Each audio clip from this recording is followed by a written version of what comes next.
This is the Mobile Tech Podcast, brought to you by worldpodcasts.com. Now here's your host, Tech Girl, Miriam Joie. Brought to you by MediaTek. Hi, and welcome to the Mobile Tech Podcast. I'm your host, Miriam Joie, and today is Thursday, March 7th, 2024. And I have once again the excellent Finbar Monian here of MediaTek. Hi, Finbar, how are you? Hi, Miriam. Good to be with you. Absolutely. Listen, we saw each other in Barcelona last week at MWC. Of course, a lot of things happened there, but more importantly, a lot of MediaTek things happened there. And so I would love to kind of chat with you about that because I just got the Nothing Phone 2A here. It got here when I got home and it's lovely. And, you know, I've enjoyed Nothing's products before, but this is the first time they've been using a MediaTek chipset. So I'd love to chat a little bit about how that partnership developed, if you can elaborate on that. And then we'll dive into some of the other stuff. Sounds good. Yeah, no, it's definitely an exciting new announcement and a new partnership for MediaTek. We're obviously very excited to partner with Nothing. I was at the event at Barcelona as well, where they unveiled the device. And then obviously they had the launch event this week in India. So it's all very exciting. You know, as you know, it's powered by the Dimensity 7200 family. So it's kind of in that, you know, mid-range, if you want to call it that. But I think when you look at the work that the Nothing team has done on the design, both the hardware and the software design, you know, and the way they've sort of positioned the product, I think we're very excited about the opportunity to grow share with them. And I think for them to grow share in some of the markets that they're targeting, where I think, you know, my opinion, they've sort of nailed the key balance of, you know, features, power, performance for the market there. So it's definitely a very exciting announcement, and we're very, very pleased to partner with them. Yeah, you know, I've been following their journey for a while now. Have used every single one of their devices, and I think that their last, you know, flagship product was really kind of showing us what a user experience that is well thought and well polished could look like on Android. And I think, you know, we get some of that, but we don't get as much as that I'd like to see. And so here they're coming out with a product that's not a flagship product, that's kind of scaling down the spec sheet, but not scaling down that experience. And I think that's critical. And I think if you look at it from a Western North American, European perspective, $349 is what it sells for. It's not officially sold in the US as a broadly available product because it doesn't support all the bands, but it's available for developers.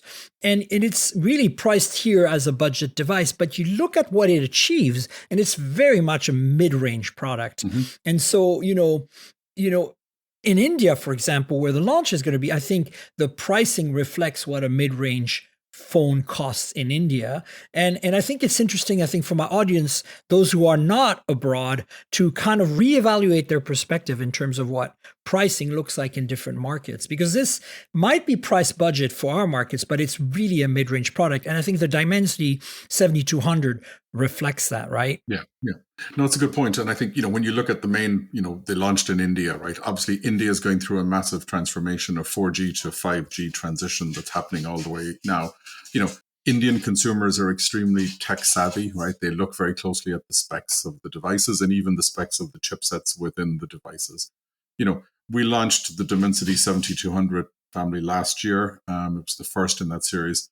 You know, we're still bringing like 4 nanometer technology. So all of the attendant, you know, performance and power efficiencies that process technology can bring. You know, if you recall, we discussed the product at the time. We also brought a lot of that flagship camera capability into the device. Again, camera capability we know is a focus of the Nothing team, and is certainly something that the consumers in those markets and at those price points care a lot about. And I think when you couple all of that with the sort of final design of the device that the Nothing team has come up with, and all of the experience and know-how, I guess, that they've brought from their previous flagship launches that you're familiar with, I think it really is hitting a very sweet spot in the market for consumers, not just in India, but Europe and other places where I think they're going to be launching as well. Yeah, no, I think on the surface, you look at it and you go, it's a mid-ranger, and it's got all the things you'd expect a mid-ranger, but then you add the design-centric kind of push that nothing's well known for, with the glyph interface in the back, those lights, and then of course the user experience, as I mentioned, that I've experienced already on the previous phones. And then you look at small details like adding OIS to the camera on a mid-range phone that costs $350, little things like that, the choice of chipset here. And it just becomes clearly obvious that nothing has paid attention. And what I'm excited about, and it was a little confusing at launch with them because, they kind of did this marketing thing where it was very kind of like, piecemeal. They revealed the 7200, but they called it 7200 Pro, and we thought maybe that was different hardware. But it turns out that what it is some great work between your team at MediaTek and the Nothing team to optimize the way the chip can perform to maximize that user experience that we've seen on their flagship devices. And to me, that spoke so much to MediaTek's willingness to work with any customer, big or small, because Nothing is still, an up-and-coming brand. They're a bit of a darling because we like the design and the experience and the marketing and the vibe, but ultimately they don't sell in the number that, say, a partner for you like Vivo or Oppo would. So I thought that was brilliant. And I was wondering if you could speak to that a little more, how that worked out for you and how that evolved. Yeah, no, we worked, it's exactly as you described it, right? So obviously Nothing had a very strong vision for what they wanted to achieve with the device, right? They knew where they wanted to differentiate, where they wanted to optimize. I think in some of their marketing material, they've been very transparent and open about how they benchmarked the MediaTek Dimensity 7200 against a bunch of other competitive platforms and ultimately decided, rightly, I would say, that the Dimensity 7200 was exactly the right product for this segment and this device. But they also had their own ideas of where they wanted to invest some of their own know-how, some of their own capabilities to differentiate even from the standard version of the Dimensity 7200. And so, yes, power consumption was one of those. We worked very closely with them on that, but of course it's their capabilities, their know-how, their engineering that's sort of feeding that goodness into it, right? And so that's where, we've done this with other brands for other products in the past. Nothing obviously is a capable company with capable engineering.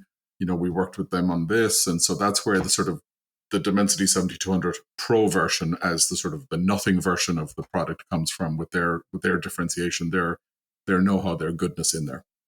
Yeah, I've been playing with the phone. I'm currently reviewing it, so I'm very excited to see how that pans out. So far, the experience has been awesome, and I think that speaks to MediaTek's ability to just work with the Nothing team. So yeah, I think this has been one of the stories out of MWC I was very excited about. Kind of late into the event, but at the same time, since the launch officially happened after MWC, but we're very close to it. Just happened 2 days ago, so exciting, I think, for my audience to find out more and have you here to tell us about it. But MediaTek did a whole bunch of other things at MWC. I want to speak a little bit about maybe AI, since it's kind of a hot topic right now. Tell us a little bit what you guys showed off here at the event on AI. But yeah, no surprise, AI, and I guess specifically Gen AI, was a very hot topic at the Mobile World Congress, like with lots of companies talking about it in many different guises and formats. I mean, our focus, I think, at the event last week was really on the Dimensity 9300, our flagship device, and a little bit maybe the Dimensity 8300, which also has some Gen AI capability built in. But we were showing a couple of really cool and really innovative demos. Some of these were shown on our own reference hardware. Some of the demos were actually working on some of the flagship devices from Vivo and Oppo that have already launched with the Dimensity 9300. I would say the two that were kind of, I guess, eye-catching were, we had what we called our SDL XL Turbo, or Standard Diffusion XL Turbo, which was, I think, caught a lot of people's attention, which was really I enjoyed kind of that one a lot.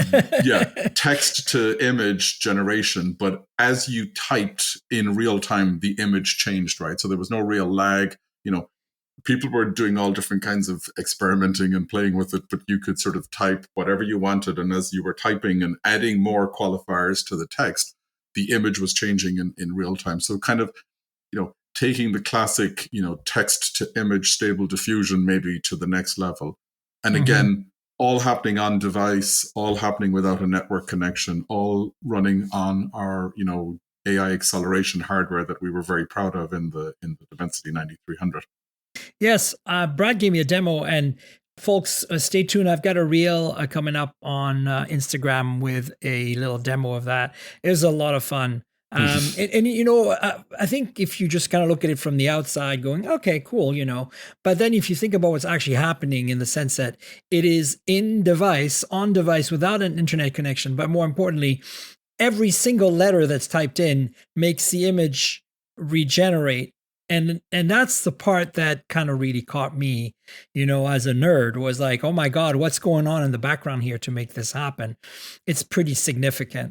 I'm glad you caught a reel. It's much easier to explain with an image or a reel than it is with the words. But yeah, that caught a lot of people's attention because I think it was a little maybe unexpected or a little surprising for people that it was that capable. Yeah. So anything else on the AI side that you wanted to highlight? Because there's so much to talk about. I'd love to chat as well about the automotive side of things. Sure. Maybe one other quick one on the AI before we move on to automotive was I think our LoRa Fusion or low rate adaption fusion demo, which was kind of, if you recall, it was at the front of our booth. It was kind of the demo that was drawing some of the crowds into our booth. But in the most simplest terms, it's really taking an image of somebody so people from the audience could participate. And then it can, turn that image into multiple different styles of images. So you can have sort of different avatars, different artistic styles, different creative styles, that you can use then as a sort of a social media or personification kind of a tool. So it's a little bit feeding into that fun social thing that you can get out of some of the Gen AI capability. And the technology behind that, what we call LoRa Fusion, what that really means is that we have an architecture that allows you to sort of download and run the core application one time, and which is obviously a big file with the whole large language and big Gen AI files. But then you can just add on much smaller sizes. This is sort of the fusion part, if you like. And then with a simple download, you can sort of just add on new styles. So the same core image generation technology is there.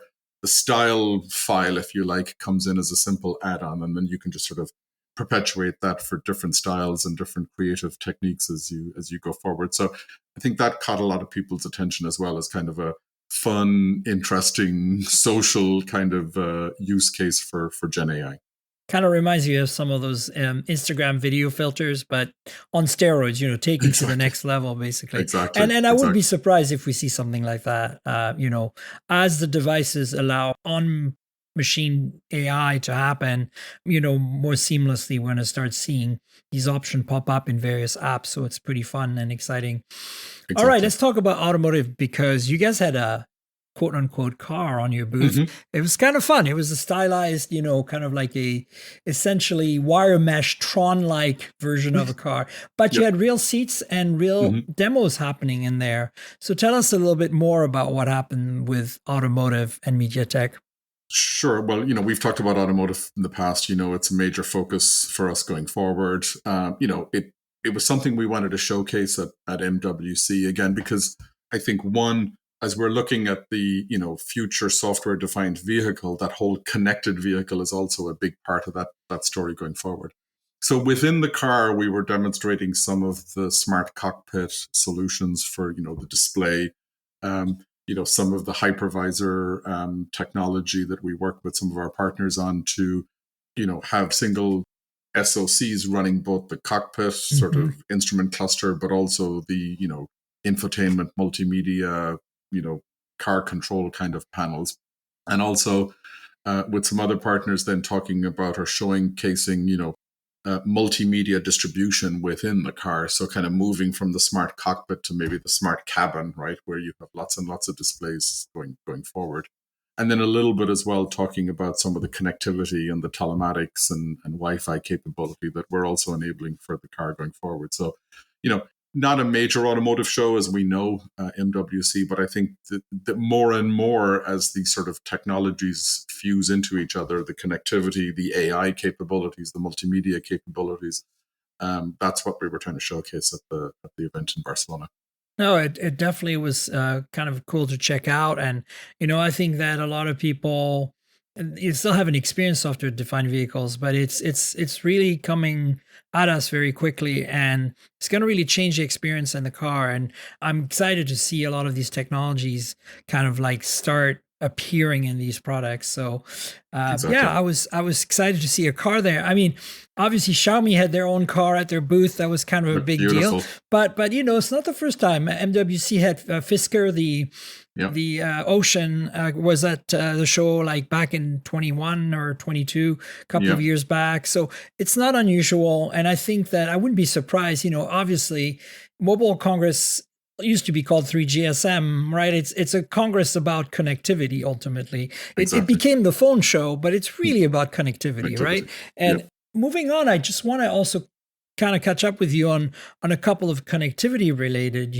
items. The satellite connectivity stuff you showed was really interesting, and I know there's a lot going on right now. We're talking about direct to cell phone satellite connectivity using 5G bands now and stuff like that. So fill us in on that, and also the other connectivity technologies that are being shown at MWC. Sure. Yeah. So, if you recall, Miriam, last year at MWC, we had a big splash with our NTN satellite solutions, right? So we launched the product for satellite NTN IoT connectivity. We had a really nice demo showing the capability of the next generation NR NTN capability, which brought, megabit per second, broadband data rates from satellite, which will become available going forward. This year, we went in a slightly different direction. We were focused on, the antenna tracking technology for what will be required going forward for supporting the connectivity over the more traditional satellite KU band, the frequency band that's more traditionally used. That has brings the possibility of significantly higher bandwidth connections from the satellite link going forward. Again, we're still in sort of the early technology development phase of this, so that's where we were showcasing. But this also, I think, shows us, where some of this technology will go over time, particularly as the industry starts moving into kind of the 6G era in the future, where, again, I think the whole NTN pervasive connectivity is going to be a big part of it, not just across sort of the more traditional bands that we had in the past, but also some of these more traditional satellite bands like the KU band. So that was sort of the big focus of our demo at MWC this year. Yeah, you had a cool demo with like a robot arm simulating a satellite flying overhead, and then the device below it kind of like and getting the data basically, and you could see the performance was pretty awesome. What do you think we'll be able to see on KU band for like real life performance once this is become a commercial product? Are we going to be able to see beyond just emergency services or Barry, this is definitely more like broadband capability and real high data rate, and so much more complicated antennas, much more complicated RF structures, much more complicated antenna beamforming and tracking the capabilities, and again probably taking this capability beyond traditional devices as well, right? So I think the demo had a little car, so maybe that shows us where this may end up in the long run, right? Again, for connecting into the cars and stuff like that. I mean, that does make sense, as it, satellite radio has kind of changed the game in cars. Exactly. And, that's slowly being replaced with internet-based services, but you can't get internet in the middle of the desert right now. Exactly. So this would really solve the problem for sure. What other things do you want to quickly mention before we wrap up? We had talked about some of the RedCap technology we were developing, at the Executive Summit last year, as you may recall. But we also announced at the event last week in Barcelona the first MediaTek T300, the actual RedCap product itself. And so just to recap, RedCap, reduced capability. This is the 5G standard for, things that are going to be like wearables, AR, VR, but also I think in the broader, industrial IoT connected market. And RedCap has the potential to deliver, what I would consider, compatible to the old LTE Category 4, Category 6 data rates. So we're talking about, a couple of hundred megabits per second kind of level of data rates. So this is for things that require real connectivity, real data. Certainly not as high as the peak rates you can get with a full 5G modem. But on the other hand, we're seeing something in the order of 60 to 70% power consumption savings. Yeah, I was going to say power is going to be the massive saver here, right?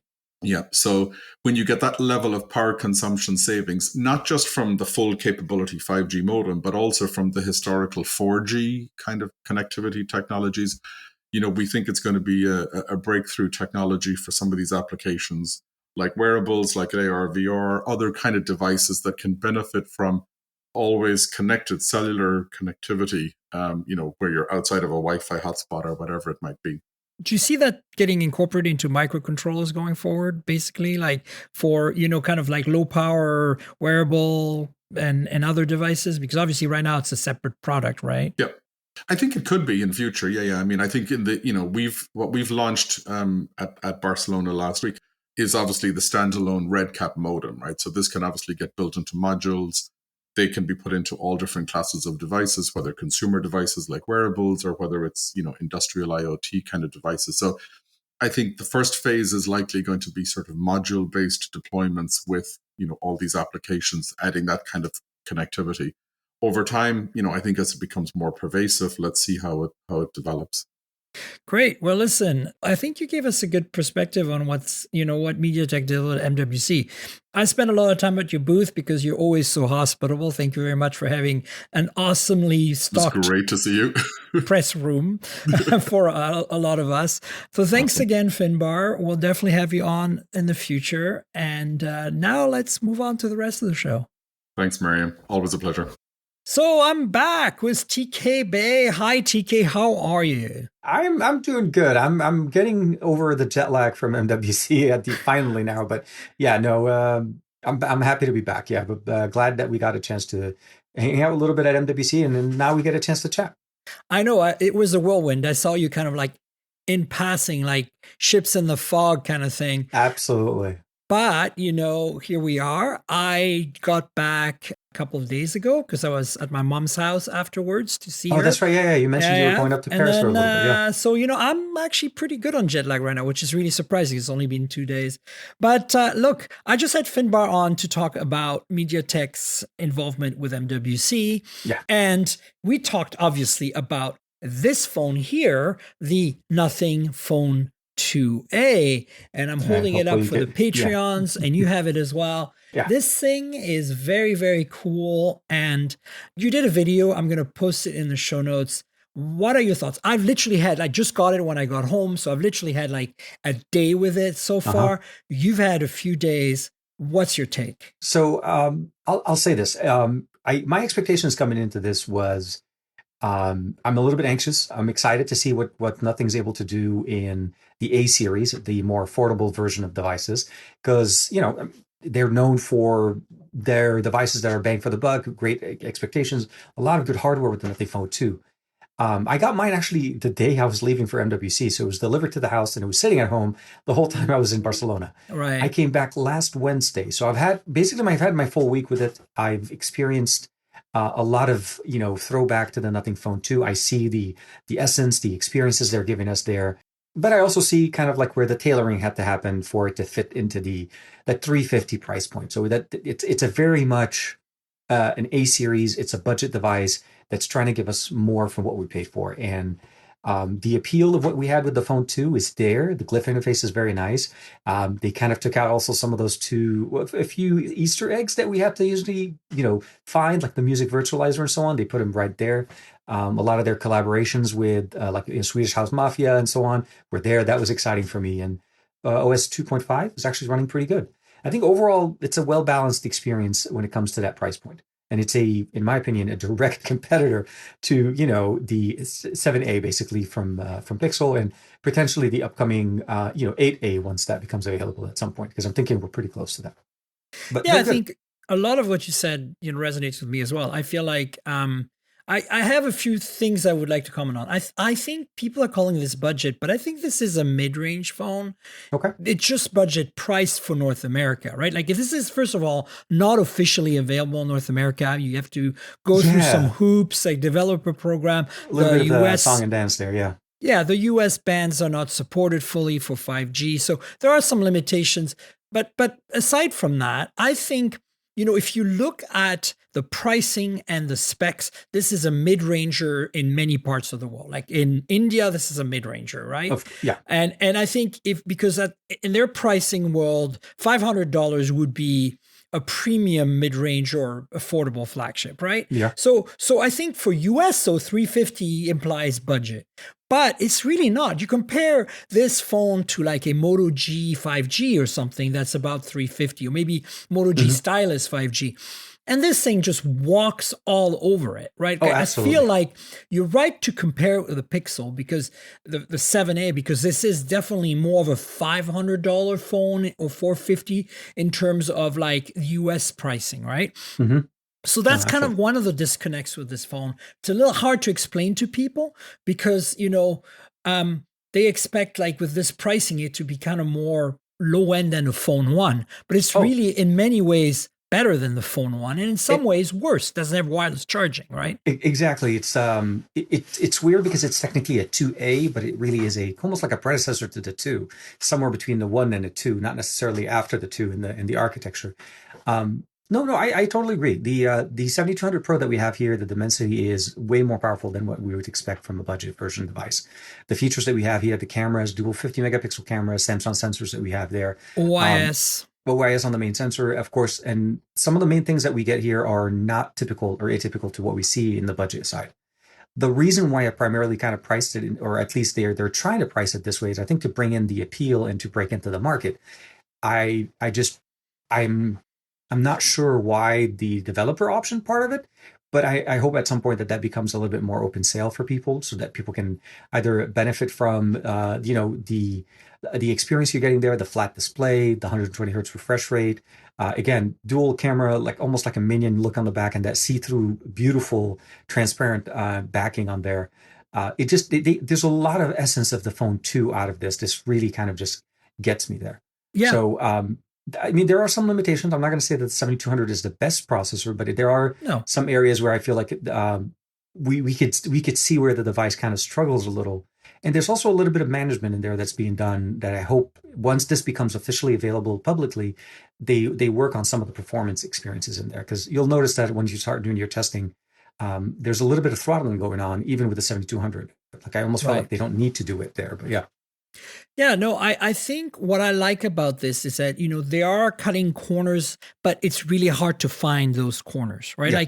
And I think that's what I expect from Nothing, honestly. It's kind of totally in their wheelhouse. The design is really tops. I much prefer the white one, to be honest, after seeing it at MWC. Like I find that this black one I've been showing this for the Patreons. For those of you listening to the audio version, we have a Patreon version. It's a video version if you want to help me out on patreon.com/TNKGRL.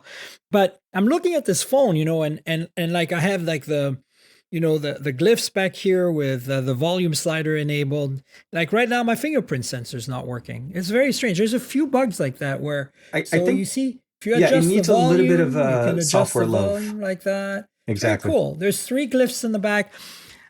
Look, I love that they've got the basics nailed, right? Like the display is beautiful. It's big. The bezels are even all around. Generally, you don't see this at that price point. Pixel 7a does a good job as well, although they're much chunkier bezels. You've got a processor that keeps up. What I like about it, I haven't done benchmarks yet, and I know that you've told me about throttling, but what I'm looking at is like just using it this morning, yesterday, I don't feel lag. Like it's just there is just absolutely moving. There UI UX, everything in there in general usage, you won't notice any issues at all.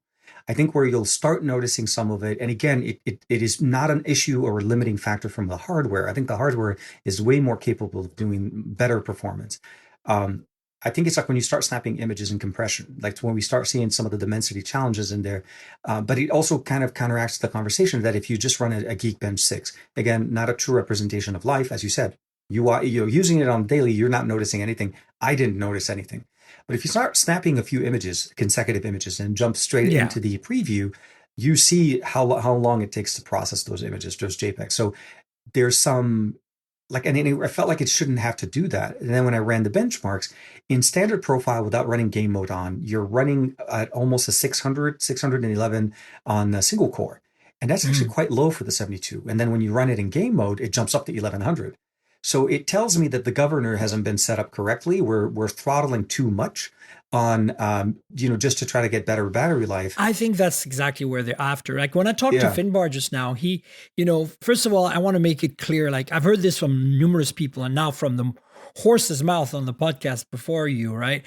Like this is not a different chip. It's called Pro because it's just a marketing term here. It just means that MediaTek and Nothing spent a lot of time optimizing their software to run as efficiently as possible on this device. That means the snappiness that I'm observing is real. And then the battery life savings that you're observing with the maybe slightly overbearing throttling is also real. And that's also why battery life has been reported to be really good. I haven't really used the cameras much yet, so I don't have much to say there.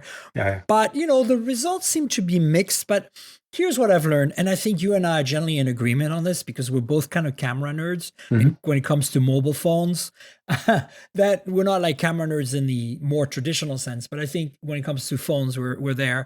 I don't trust other reviewers when they tell me a camera is bad because they don't know how to use cameras, or I don't shoot like they do. And so for me, it has to be really egregious before I feel like a camera has to be bad. The true test for me is always moving subjects and low light. Exactly. I think, and that's something that I have no experience on this phone yet. But at the same time, I think that what I'm enjoying here is this, what Kyle Pace said in his marketing, when he did that video telling us about what the product would be like, I feel that they've delivered on this, bringing the Nothing Phone 2 user experience down to this $350 price point with very few compromises. And for that, I'm really excited. Absolutely. Like I can walk away from the rest of it. Like, wireless charging missing is a bit of a bummer for me. Pixel has it, right? But it's also more expensive by $150. So you can't really also, this doesn't have a metal frame like the Pixel. It has a plastic frame. It reminds me of the Nokias. It's such high quality plastic that's been machined and precisely made. It feels really nice in hand. Again, I prefer the white one. I think the white one has that frostiness in the back plastic. It's not glass in the back. It's a transparent, translucent plastic. There's this whiteness, and here it's a smokiness.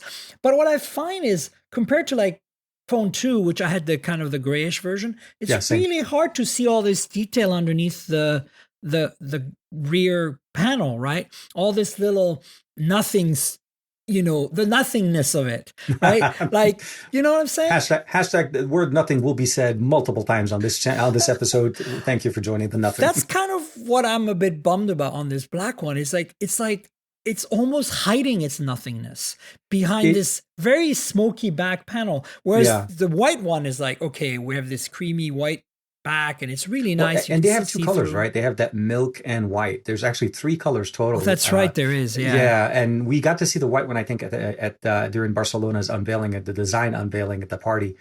I think the approach to, because there's a little bit of a kind of a pros and cons on both sides. When you go with the lighter colors, the glyph doesn't stand out as much because then you're doing with white on white. But then when you go with the darker one, I can understand why from a PR standpoint, when they want to send out units, they want people to see that there's a glyph interface, right?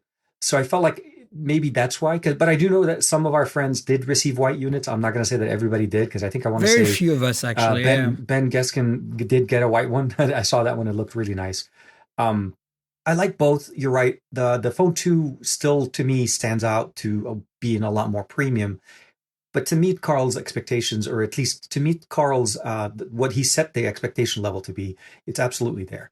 When you're going into this, you are getting the Phone 2 at a slightly tailored experience to fit the budget, slightly different processor, but you don't really feel the difference when you're in it. Like if you put a case on it and you start using it, you're not going to feel like you're using a different phone. The weight may be a little bit different, but It's otherwise lighter, the UI, it's the thinner snappiness, and the features are there. They're and not it's skimping nice on too it. because when you think about it, it's thinner, but it does have that 3D-ness to it. So it does really Still. have. It's wasting about 2 millimeters with all the decorations under this, And it has a bigger battery than the original phone one, which is even better.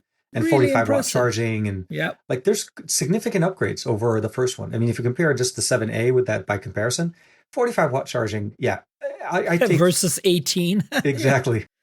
So you'll be back up and running. I think they nailed it. I think I think especially for the market where they're betting on this being the big seller is India, right? Yeah. And at this price with those specs and the attention to detail, and this is what I love about Nothing, is like, I'm a big fan of Apple for their attention to detail. I use Macs a lot. I'm not a huge iOS, iPadOS person. I do respect the iPhone. I think it's a great phone. I recommend it to a lot of people. I use one to record videos. But I like the attention to detail, and I like Android. And so Nothing brings that together in a way nobody else does. Even Google doesn't, I think, meet that to me. Like, it's just so delightful that you set up a phone and other than the camera, weather, and voice recorder app, you really have nothing on there, pardon the pun, that's like just crap. It's all Google. It's all pure. I actually like this. This is probably my favorite skin in Android right now, honestly. They've done a very good job of providing us that, especially if you're a fan of dark mode, if you love dark mode skins or just the UI experience that you get there. Nothing's OS skin is just second to none, and they've continued it. And again, it's the implementation that you get here with Phone 2. There was an update. We didn't have that ready at launch. There was a few things that took some time, but you definitely feel the love from there. And because we got a chance, both you and I got a chance to play with the Phone 2, we understand where this is coming from. So for somebody coming in, they're definitely not going to feel that they're missing on anything. The few selections they chose to omit, I think they're the right ones to do. Like, I'll say this, I'm happy for the fact that we do not have a 2 megapixel filler sensor on the back. Yes. Like, we didn't have to go triple stack in the back just to say we had 3. We don't have a depth sensor or macro. We went with the right thing. Dual 50s on the back, a 32 on the front, and non-compromising experience. So for sure, it's definitely there. It needs a little bit of more software love, but that's typical with any kind of, we have early hardware, early software. We're going to have to live through it. By the time it gets to people's hands, I'm sure a lot of the experiences and at least the processing will definitely be improved in there. Yeah. And, it's a big phone, but it's so deceivingly not big. You know what I'm saying? Like, when I put it next to my iPhone 15 Pro Max, I'm like, it's slightly bigger in footprint. Like, holy crap. But it's thinner. It's much lighter. And, when you're actually just using it, you don't notice the girth, the size of it. I just want to point that out for people who think that, because I think proportion wise, when you see photos of it, it looks like a smaller phone. Yeah. Oh, it is not. It is a big little sucker. Yeah. So, I think I'm happy with this. This is a breath of fresh air, just like Nothing Phone 2 was. And I really kind of want now, and I know this is walking on thin ice. We've seen OnePlus stumble and fall through the ice when they went up market, but I do want Nothing to make like, an S24 Ultra, like, you know what I'm saying? Like, if they applied themselves, they're slowly creeping up to that. I think what we saw last year with the Phone 2 is their aspiration to go flagship experience, flagship processors. I mean, not current gen, but still, we can say the Phone 2 is a flagship device, but it's still not like current market flagship device. So maybe it's what more they're storing for. It's more of a 12R. You know what I'm saying? I want a 12, like OnePlus 12. See, and people are comparing the 12R to the Nothing Phone 2A. No, not remotely. Like, there's a substantial difference there. Yeah, correct. But I think that comparing, if you consider that the Nothing Phone 2 would be like a 12R, then I think what I want to see is a Nothing Phone 3 or whatever that is like a 12 or 12 or 13 or like even something more, more substantial than that if possible. because that's where, that's how I roll. That's where I play in the big leagues up there. But I think so many people are going to love this phone, and I think it's going to be a hit, especially in India. So kudos for that. Let's move on though, because we have a lot to cover. We've got about half of the podcast is going to be EV stuff, folks. So I'm excited. I know, hang on to your kneecaps, because I know some of you are not too keen on that. But look, there's some big things happening right now. Let's quickly talk about this Vivo 30 Pro. I just got one in. I haven't set it up. I'm going to show it to the Patreons. Yep. V30 Pro from Vivo. Check out this finish on this. Like, it's like marble, but in, hang on. There you go. Yeah, it's marble in a very weird way. I'm not sure I like that. It's more awkward marble than the OnePlus 12 marble is awkward. To me, I describe it when I try to explain that to my wife. I kept explaining it. It's almost like it's white marble, but it's using the white flower petals. Like there's petals on top of each other, like side by side. Like mica. It reminds me of mica, the material. Mm-hmm. But what's interesting about this phone, and I haven't tested it yet because I just got it and I just unboxed it yesterday, is that apparently, like, the V series for me has always been kind of meh. Like, no offense to Vivo, but because I know what they can do with the X series, and I understand that, stay in your lane. This is a mid-range phone, right? The V has always been mid-range. Yeah. But I've always had the Pros, and I didn't get the 29, but I got the 27, and the 27 was very disappointing imaging-wise. Like, I was like, wow, this is worse than some of the Vivos I've had before. So, like, what happened? And then this supposedly fixes that, because this is 3 50-megapixel sensors in the back. Mind you, one is just a 2x telephoto without OIS, so, but it does have Zeiss, and not just Zeiss, engineering, like the lenses and stuff approved, but it also has color science, it has the portrait modes, it has all that goodness. So I'm actually expecting big things here. And 50 megapixel front camera with autofocus. Every camera has autofocus. So macro photography with the ultra wide, great portrait photos, all that good stuff. So, other than that, Dimensity 8200, which is a step up from the Nothing Phone 2A.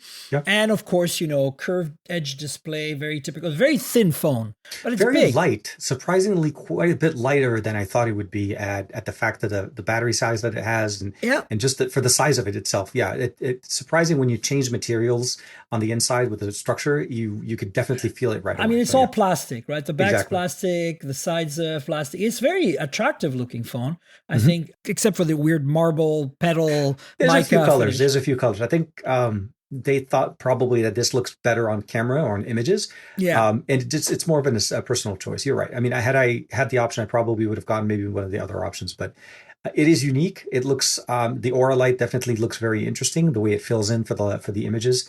I luckily got this before I went on to MWC, so I had the opportunity. You took it with you? So that one I had with me, yes, and the Nothing I didn't.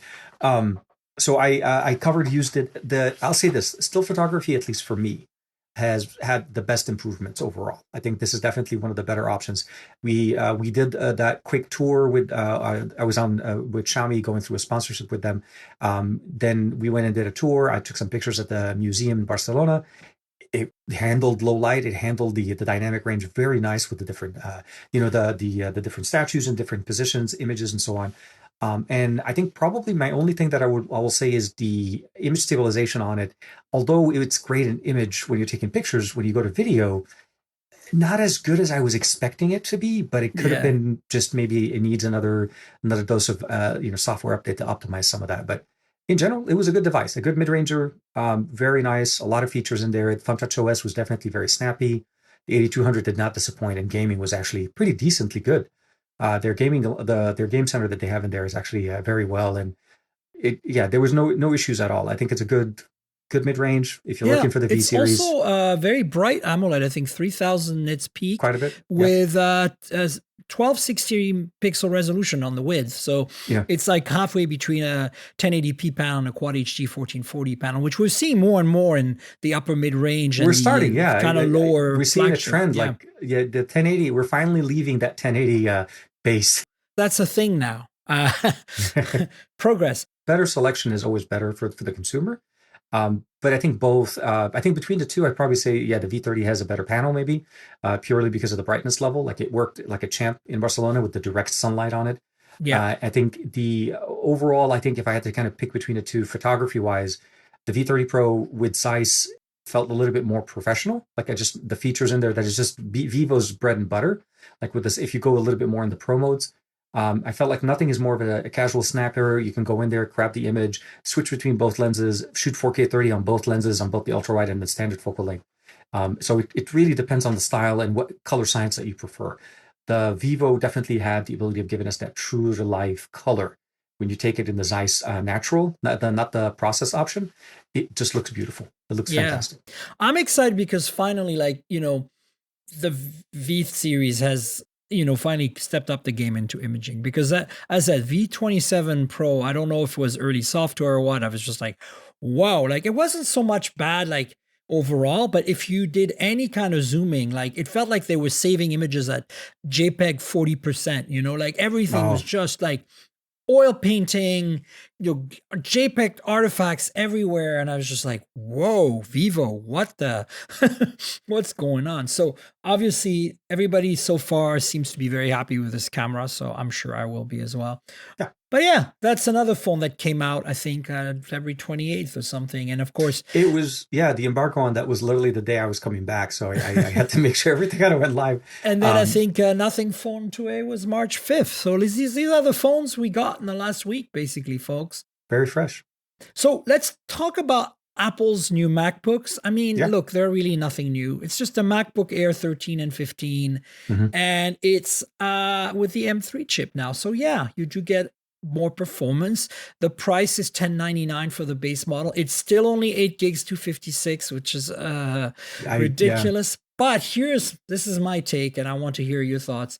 My take is this: $999 now buys you the MacBook Air M2, right?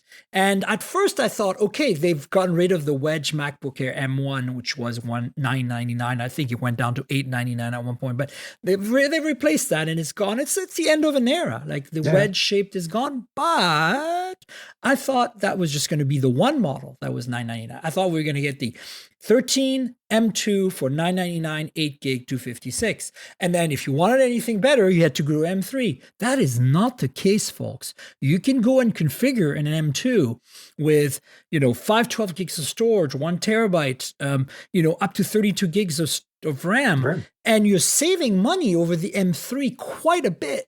You basically can get yourself a 16 gig, 512 M2 13-inch MacBook for about $1399, which at that price with those specs, that's a solid computer. And the performance gap between the 2 and the 3 is it's there, but it's not as substantial as going, let's say, from a 1 to a 3.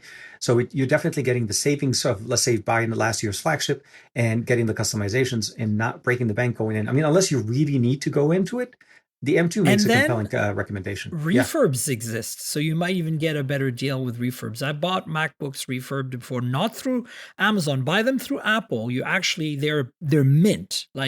You would not know. The only thing you don't get is the fancy packaging. You get kind of a more generic cardboard box. But I highly recommend it because the warranty is just as good, and there's not a single thing on them that's blemished. Any cosmetic defect, they will replace. So. Yes, you take the chance that maybe it's a lemon, but that's been rarely my experience. Statistically, it's been going through quality control twice, right? So it's probably better than going through it once.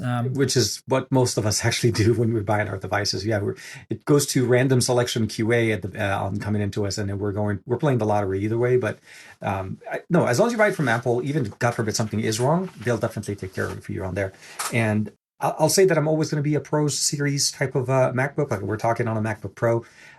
So for me, I'm actually seriously considering getting, because I do need a little bit of additional storage and maybe a little bit more RAM on my configuration. That was my only regret on the M1 Max that I have, is I don't have enough storage. I keep running out. I have the 1 terabyte model, and I was like, oh my God, I wish I had more.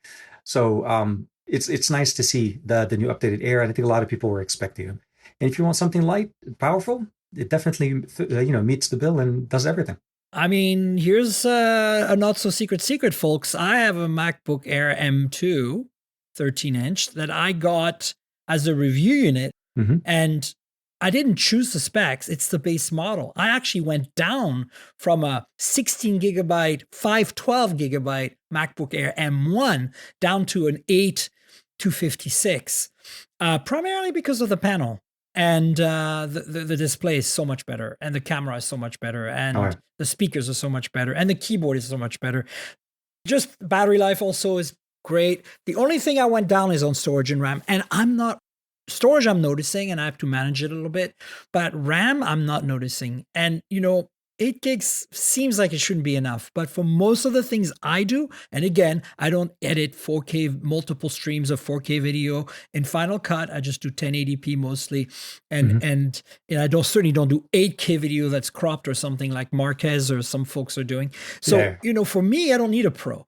But I have to say, look, this Mac has been fine. Like, it's not ideal storage-wise, but RAM-wise, I'm actually surprised at how well it's holding up. I'm not seeing much swapping. Again, I'm used to, managing my tabs. I don't go overboard on my tabs. So I think that helps. But anyway, good news that there is an Air M3. I hope that they come out with those new iPads soon, though. I'm not an iPad user, but I know my friends have literally all reached out to me when these MacBooks were announced, what was it, Monday or something, and said, Miriam, when is the iPad coming? Do you know what's going on with the iPad? And I'm like, Apple doesn't tell us anything, and I'm not even on their list of media, so I wouldn't know. And so I still don't know, but I feel like the M3 iPads are coming. I'm pretty sure. Yeah, it's the natural progression. It's just a question of when, but yeah. No, I just, at some point, I just hope that they're able to harness the full power of the M3 on an iPad, and kind of giving us a little bit more desktop solutions and processing levels.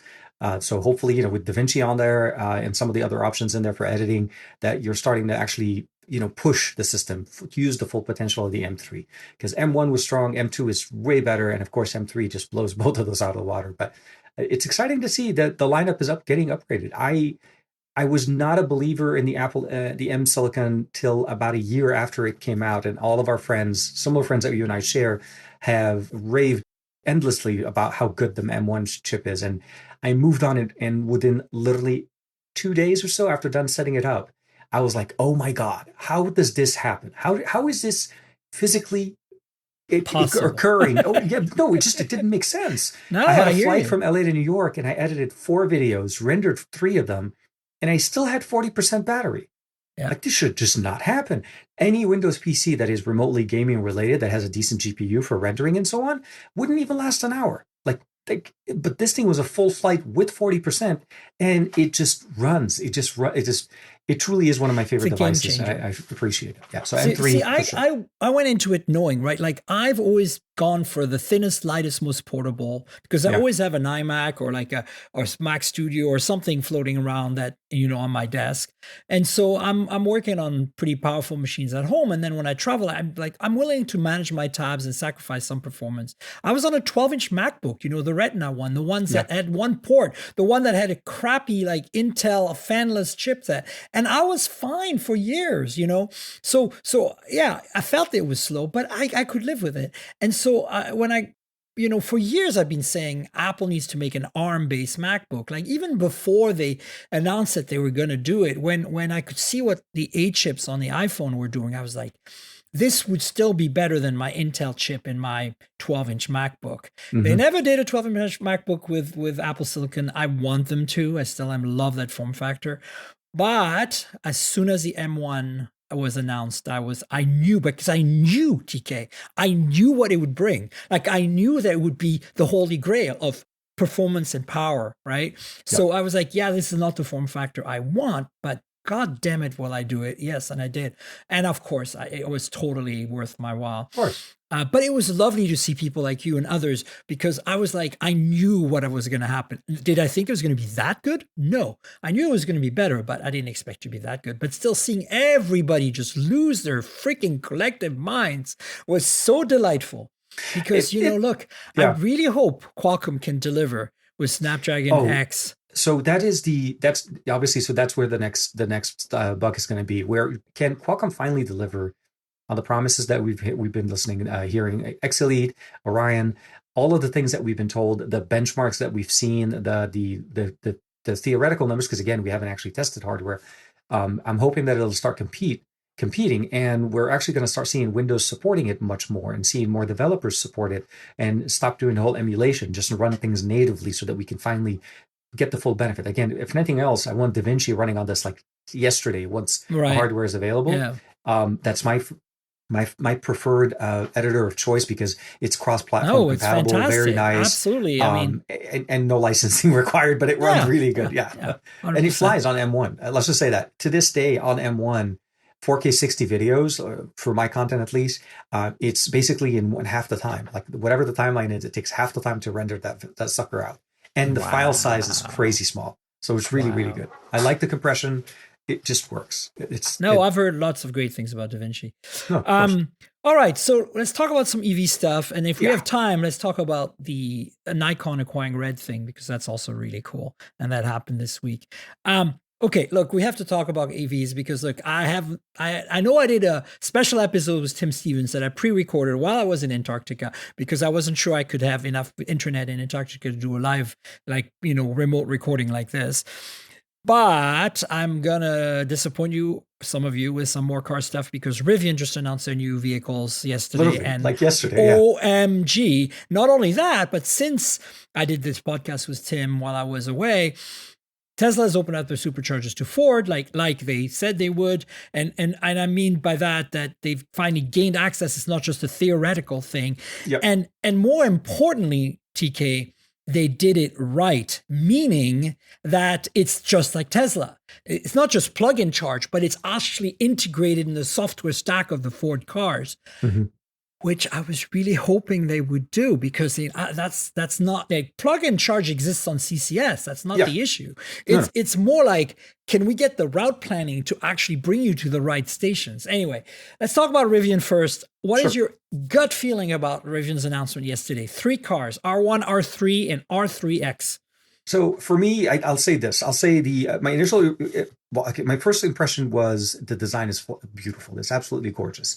I love the design aesthetics. I love some of the cues that they decided to do inside, even with the interior of the car itself.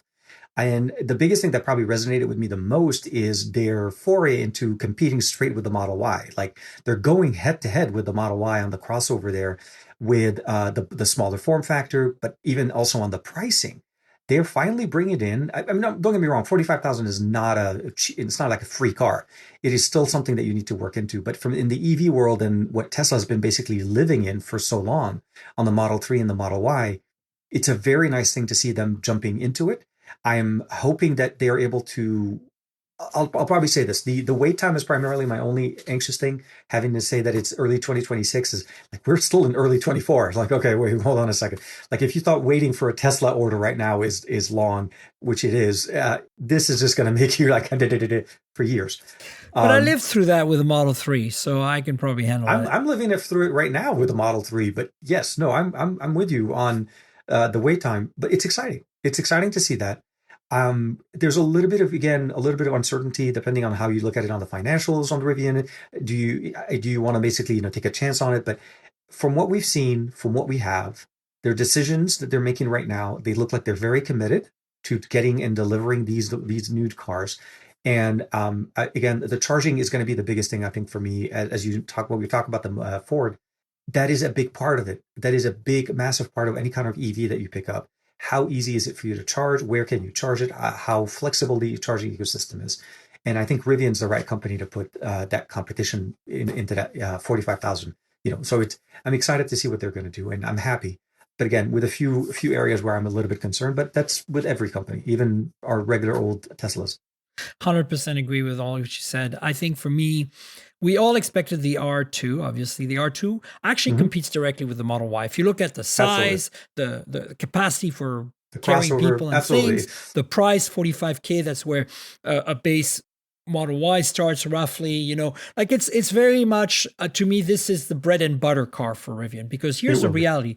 We're going to talk about the other two in a minute because I'm more excited about them personally, but I think that the average customer is very conservative, right? Like if you're coming from a gas or a hybrid car and you finally committed to go full battery EV, that's already a big step you're making, right? So Tesla has been very appealing because of, the fact that It is affordable overall for what you get. I mean, there are some things that are not great, but you're getting a pretty good value.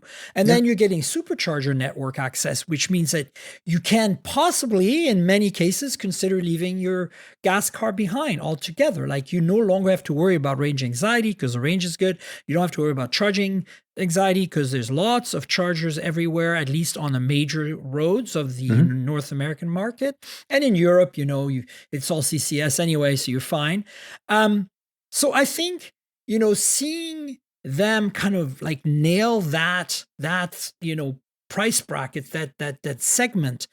And I think they are. And I think they're doing it in a very Rivian way. It's like taking that adventure concept down in size and price and scale from the R1S, the current large SUV they have, down to a more manageable, slightly smaller R2. And that's freaking awesome. And, as you feel, I feel very trepidatious about the 2-year wait here. But look, I understand. And I think, based on their track record, that they will make it. So, R2, great. R3 and R3X, however, have me much more excited. And I want to kind of read what I just wrote on Twitter because I think it'll just summarize things very well. So what I said is, as a European child of the 80s who currently drives a Tesla in North America, second Tesla Model 3 in 6 years, as a person who can't stand Elon and has driven the Rivian R1T, the pickup truck, prefers smaller performance cars, hot hatches, and wants a software-defined vehicle with access to the supercharger network, the R3X has me smitten. And I want to be very clear that these are all the conditions here. The conditions are for me to replace my EV with a non-Tesla car right now. As much as I despise Elon and his antics and everything about, where he's taken these companies, all of them. Yeah. And I really wish he wasn't part of Tesla, and I wish he wasn't part of SpaceX. As much as there is all of that in the background of my thoughts, to me, I cannot replace a Tesla vehicle with one that doesn't have the range, the charging network, and isn't a software-defined vehicle. Like, this is very critical. A lot of people think, like, oh, look, Kia EV6, great car, I love it. Kia EV9 even, my most recent little love affair. Even though I'm not an SUV person and certainly don't need a 3-row SUV, that car really, really, really impressed me. And I want to say, though, that it's not a software-defined vehicle. It's 80% of a software-defined vehicle. I need 100% of a software-defined vehicle, and the Model 3 was the first. So, to me, if you meet all these conditions, and then on top of that, you add my preference as somebody who grew up in Europe with smaller hatchback cars, who likes performance cars and driving and all that, you add all that together, the R3 in general and the R3X in particular are like nailing it. They like picking all the things. Now, the only area where they don't nail it and kind of scares me, really, frankly, is that I don't like SUVs. And this is really an SUV. Like, it's really designed to perform off-road as well. Yeah. And so I wrote as well that, I'm totally losing my mind over this today. I'm not an SUV person, but the Rivian official R3 and R3X is fire. Hot hatches are back, baby. Between this news and Ford gaining access to superchargers recently, it's been an amazing month for EVs. And that's it. That's kind of where I'm at. I'm like, if they made this car, the R3X, without as big of a wheels and maybe a little less off-roady looking, like more like a traditional hot hatch, that I would be all over. But I'm willing to go with what they're showing and what they're giving us, because here's the reality. Our roads aren't getting better, right? Infrastructure is a big problem in North America. And so if I'm going to have to deal with bad roads, maybe I do want something with slightly more ground clearance and bigger tires, We'll see. It doesn't hurt, but I think it's the overall experience. You're right. Their portfolio is expanding, and I think between the R2 and the R3, and you're getting a few different experiences in there. I think for the most part, the reality of the matter is it's going to come down to usability and function. It's what appeals to you aesthetically, and it is such a breath of fresh air to have a car. Really is. Okay, so I'll say from where we started back when I first talked to you years ago, probably in 2020 or so, when I was trying to get my first Tesla, and to where we are now at the beginning of 2024, where our family does not own a gas car. We are fully electric. Same. We got a Model 3, Model Y, and we love it. My wife loves the Model Y. Lived with the Model 3 for the longest time, but then once she discovered that there is a slightly bigger version of the 3, she's like, oh my God, this is so much better. Why do you drive the 3? I said, because I love the 3. I like the form factor of the 3. But the short answer is you have the selection. You have the choices of picking the car that fits your needs. And I think Rivian needs to have that a little bit, bringing down the price point, and of course, expanding the ecosystem that we have. The charging network is literally the make or break kind of a conversation right now. Having to fumble through multiple charging stations, multiple software, multiple apps, this doesn't work, they're not doing the handshake correctly. That just makes people unhappy with the product, and they'll blame the car, which is a weird part about it. So Rivian's doing it right. I hope that, like I said, they deliver, and I'm sure they will. It's just, again, having to wait that year or so for some of their deliveries will always kind of get us there. And I think early reviews of the early generation of the Rivians were very, very well. A lot of people left Tesla to go to Rivian for that specifically. Look, I was blown away. As I said, I am not an SUV pickup truck person. I'm always going to go for smaller, lighter, because first of all, let me finish my thoughts. I'm always going to go for smaller and lighter, first of all, because I don't carry rear passengers very often. You know what? I don't carry much cargo. So to me, it's also in my DNA. Like, having grown up in Europe with these smaller cars that are lighter, more nimble, I'm always going to go for that. So that's why I've got a Model 3. Even the Model Y feels a little less dynamic to me when I drive it. So, even though for most people it's a dream, like if you come from like a RAV4 or something, it's like, oh my God, that thing is so fast and handles so well and drives so nice, and not saying that the R4 is bad, but the RAV4 is just an appliance, Yeah. No, so it's kind of where I'm at. And then on top of that, there's really nothing in the EV world right now that does that. So the R3X has my attention because it ticks that box of smaller, lighter, but it also ticks the box of I've driven the R1T, and it left me very confused as well, because I was like, holy crap, I put this thing in sports mode and it feels like I'm driving a Lamborghini, and I put this in off-road and I'm like, I can run circles around Jeep Wranglers, and then I can go to Home Depot and pick up my junk, and then I can go to like drive just on long road trips and be super comfortable in comfort mode. Like it's like the Swiss Army knife of EVs. It does everything right. And that's when I was convinced that Rivian was that they could do it, that they knew what they were doing. And it's a software-defined vehicle, and now, has NACS supercharger access.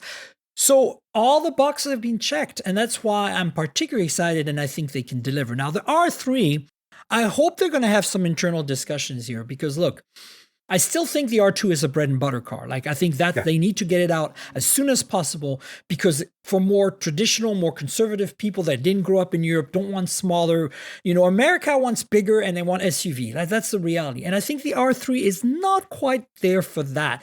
But the R3 does fit that box of the urbanite, the customer in the cities of North America that already have good charging infrastructure, that want to do something on the weekend and want a vehicle for it. And they don't need the size and the 3 rows or whatever, they don't need all that stuff.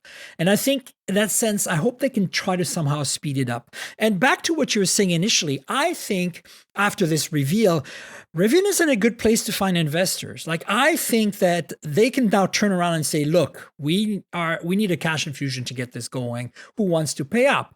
And I really hope they can find that investor, because I would love to see R3 come out a year later or less. Well, I'll say this: the stock market definitely loved the announcement. Yes, that is absolutely true. So from that standpoint, they definitely made some money, but still, I think you're right. You're right. They need a little bit of help to get them over. I mean, the decision to halt the production on the Georgia factory, I think that was the right move. There's no need to. I mean, as long as you're able to handle the potential demand that's going to come in, again, the R2 is going to be. It's kind of like what's going on with Tesla right now. I mean, they're going to be making it more and more and more, and they're going to have back orders and stuff. So this is for sure going to need to be planned for correctly. I hope lessons are learned from what Tesla's doing right now, like the prioritization of production and build up, and especially because people are putting in down payments right now, reservations now to basically say, hey, I'm interested in it. So hopefully they'll do the forward planning that they're anticipating, that we Yeah. would love them to do. And yeah, all the best of luck. I think it's definitely going to happen. We're within a year from now or so. Maybe you and I will be talking again, and you would have already driven it. Like I've been with you in an EV, and it is crazy how much you would enjoy being in them, because I basically followed in your footsteps getting into the Model 3, and I am now at in the process of getting my second Model 3 because that's how much I like it. So Yeah. it is definitely nice. So I'm going to see what happens, but I'm excited. And, we talked about it briefly. Ford has access to supercharger network, and they did it right, and it's super sleek. And what are your thoughts on that? So I'll say this. It's good that they're doing it the way they're doing it. Integration into the software, making it seamless, is a big part of the reason why somebody asks, like, hey, I'm looking to buy and getting an EV and so on. It's always going to come down to how support you're going to be able to get. Traveling, going with it, I think Ford is definitely the way to go. I'm concerned and I'm worried at some point, because more and more companies are going into the network already. Right. Superchargers are not sitting there empty. Not once have I ever gone to a supercharging location where it's totally empty and it just sits there. There's congestion. There's sometimes waiting there. And I think that what needs to happen now is that Tesla, as they're starting to open up their experiences and becoming a little bit more somewhat of the standard, the de facto charging solution, that they need to start pushing and upgrading these options and providing more stalls, more locations. At least in my area of the hoods here in the burbs of LA, within the last year or so, we got 3 extra supercharging stations. Yeah, they're working on it. They're really working on it. And I think they're aware of it. Because even just, I drove up and down the West Coast a lot along I-5. And just in the 6 years I've owned my Model 3, well, 2 of them, it's been night and day. Like, so many more chargers. Most of them are 250 kilowatt, version 3. And most sites have like 20 at least, if not like 50 or 100 some. Like Kettleman Station, 96 stalls, right? Like, it's like, wow. So, I think they're there. I think that they're aware of this. I think they're becoming an energy company in a way, which I think is also really cool. Yeah. So I'm more concerned about things like charging port placement and the conflicts that are going to arise on the older superchargers, the current ones, basically with the shorter cord. All this is there's going to be some growing pains. The Rivian, if nothing else, I think maybe the first thing that kind of stood up to me as well. I think the charging port is on the opposite side of the car. Yeah, a lot of people are talking about that today on the internet and asking RJ, the CEO, to, hey, maybe it's time to still change that because it doesn't make sense. Or make it dual. Maybe make an option for both sides or something. Yeah. Or include an extension cable or something. I don't know. Extensions are going to be tough because electrically they're kind of dangerous. But look, I think that we're going to go through a growing pains period for the next 2-3 years as other manufacturers come into the supercharger network. And then, of course, the shorter cords and this version 3 charger. When the version 4s are rolled out everywhere, it'll be a lot easier. But I think it's going to be okay. I think that, I think in some super dense urban areas, like you're in LA, I'm in San Francisco, it's going to be a little rough in some places. It already is, to be honest. Mm-hmm. But at the same time, I think that it's going to smooth out eventually. I think that they're well aware of that. And, I think also I talk to so many people that are like, I can't have an EV because I don't have charging at home. Like, I don't have charging at home. I never had charging at home. Oh, yeah. No, I've had an EV for 6 years. It's not a problem, folks. You just go to a supercharger late at night when the prices are cheap. You just grab your Netflix and watch some shows you missed, check your email on your phone for half an hour, you're done. Like, it's great, actually. It makes me get out of the house. It makes me just kind of like have this alone time. It's nice. So I think... yeah, it's not an issue. For the longest time, the closest supercharger to my home was about 10 miles away on the freeway. And late at night, traffic wasn't bad, and I did that. And now I have 1-2 blocks from my house. So I'm just drive 2 blocks, plug in at 11 p.m. when the rates are low and nobody's charging. And I just sit there and watch Netflix for 30 minutes. What's the big deal, No. It's definitely manageable. And since I work from home, I don't commute. So I'm charging every 2 or 3 weeks at worst. It's like, because my range is 300-ish miles. Yeah. I think it's not an issue. But because more of us are now realizing, hey, I can own an EV and not have a charging station at home, we might also see some, growing pains there. So that's kind of where I'm going. For me, that was one of my things that I decided to do, to install a charging station. Unfortunately, it caused me to upgrade my existing infrastructure for the house because I guess my electrical panel was not rated for it. It kept failing on me on that one. But yeah, no. Once you have it, God forbid something happened, you need to. You could always top it off in the morning. But for short trips and so on, like go to work, come back, because for my day job I do have to travel about 30 to 40 miles.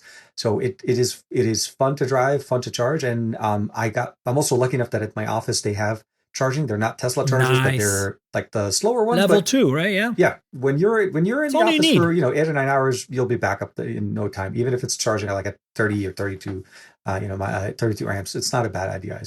There's options, there's solutions, and we're seeing more and more people jump on it. I'm excited to see that, and I'm hoping again as we see more adoption of the Tesla charging experience or integration of it, more companies and more people will feel more secure, because that's I think why Tesla gets so much of the praise in there is because they have such a vast charging system. And it's reliable. Exactly. And it's fast. Like Ford people are seeing better performance on superchargers that they're not optimized for than they are on CCS chargers that are technically faster. Like, come on. I knew that was going to happen. I just knew it, TK. I was like, watch it. Because it's not about like the numbers and the specs as we know from using phones. It's about the user experience. Exactly. So it's what brings people back. It's what keeps them in the experience. It's what keeps getting them recommending other people to buy them. It is absolutely in the user experience. It's all about the post sale experience than just the ooh ah in the beginning. Oh, the car looks nice, yeah, but how does it handle? How does it drive? How does it charge? How do you all the benefits? What is it like to live with? Right? Yeah. No. Again, going full EV was a little bit scary for me at the beginning because we always had that backup of, oh, God forbid something happens. But after having it for 3 years and literally with the only major issue that I had was a bad battery. Yeah, you had a pretty big issue there. Yeah. Other than that, knock on wood, it's been decent. And then now I'm waiting for the Highland. Hopefully that will blow my mind another time. Nice. So let's talk about this very briefly because we need to wrap up the Red and Nikon story here. I'm not obviously investing here because I don't use Red cameras and I don't use Nikon cameras, although I have. But for, it seems like the right move. 20 years in, they're cashing out. Those guys who worked really hard on making Red a thing. Yeah, enjoy, guys. Have a good time. Retire. I think Nikon's a good partner here. I think that Canon has already got a whole division that does movie and digital video cameras that are high end, and then Sony, of course, as well. And there's a bunch of other competitors out there. But Red, Nikon didn't really have anything, so Red is a good acquisition for them. Oh, no, absolutely. And they have a very nice, a portfolio of devices or hardware and their camera experiences. The video experience there has definitely been top notch. Many creators, again, we talked about Amar Marquez at the beginning with editing his, red 6K or 8K footage. Yeah, no, absolutely. It's hopefully Nikon's able to make the transition good and carry the torch very nicely. I'm sure. I really hope that what comes out of it is that they leave Red alone as much as possible, because as a Japanese company, I'm always concerned about the cultural, I've seen it when I worked at Sony myself, right? Like there's a big cultural clash between the US Sony and the Japan Sony all the time. I'm hoping that they can work through these cultural differences. But more importantly, I'm hoping we see like Red gain access to Nikon's lens ecosystem in a more transparent, it's already possible, but I'm just saying in a more like standardized and streamlined way, because first party solution. Nikon lenses, guys, like, oh yeah, juicy and delicious, So, I think it's good. Very surprising, but I don't have any qualms with it, but I'm not invested either. So, I am unfortunately neither Nikon or Red side on my end. I'm Sony all the way. So yeah. Well, let's wrap up. TK, do you want to tell folks where they can find you on the internet, your various social media handles and your YouTube channel, all that good stuff? So as usual, I would probably say the easiest way to find me is to go to TK Bay. You can find me on YouTube as well as on Instagram, Twitter, Threads, Blue Sky, all the socials those will be under TKDSL 8655. Or just look for the beard. Let the beard guide you and you'll be able to find me there. It's easy to find. I love your slogan. Thank you. You know where to find me, folks. I'm at Tankerl, TNKGRL, like the comic book character. Just drop all the vowels, and you get my social media handle on Twitter, on Facebook, on Insta, on Blue Sky, on Threads. It's everywhere. So please follow me, find me. And if you want to listen to the podcast every week, subscribe. MobileTechPodcast.com is the URL. So tell your friends. You can also find me on all the big podcasting platforms, right? So, Google, Apple, Pocket Cast, Spotify, everywhere. So please subscribe and tell your friends and review or rate the show if you can in your favorite podcast app. That would be awesome. There's a YouTube channel you can connect to that has some content as well. YouTube.com/MobileTechPodcast. You know how YouTube works. Like, subscribe, tell your friends, click the bell, comment in the YouTube. Let me know what you think of the various devices I put up there. But if you want a special treat, there is a video version of this podcast. We mentioned it earlier in the show where we were showing off the phones that, you can get a video version of the podcast in advance of the audio and see our faces, see the devices. It's a little more personal. There's some bloopers in there sometimes. There'll be one this time. Mm-hmm. And help me out if you can. And so it's on Patreon, patreon.com/TNKGRL. There's other goodies there as well if you don't want the video version. So check it out and help me out if you can. And finally, I want to thank our sponsor, MediaTek. MediaTek, the world's fifth largest global fabless semiconductor company, powers more than 2 billion connected devices each year and is a market leader in developing innovative systems on chips, SoCs, for mobile device, home entertainment, connectivity, automotive, and IoT products. And thanks to you, TK, for being my guest yet again. Really appreciate you coming on again. Always my pleasure. And thank you. Thank you for working with me. And I know the scheduling was a little bit off, but I'm glad we were finally able to get it tonight. Absolutely. I'm so glad to have you on. We'll have you on again in the future. And folks, we'll have a show next week. So stay tuned for that. Until then, cheers, everybody. Bye-bye. This has been the Mobile Tech Podcast with Tank Girl, proudly presented by worldpodcasts.com. You can visit us online at mobiletechpodcast.com.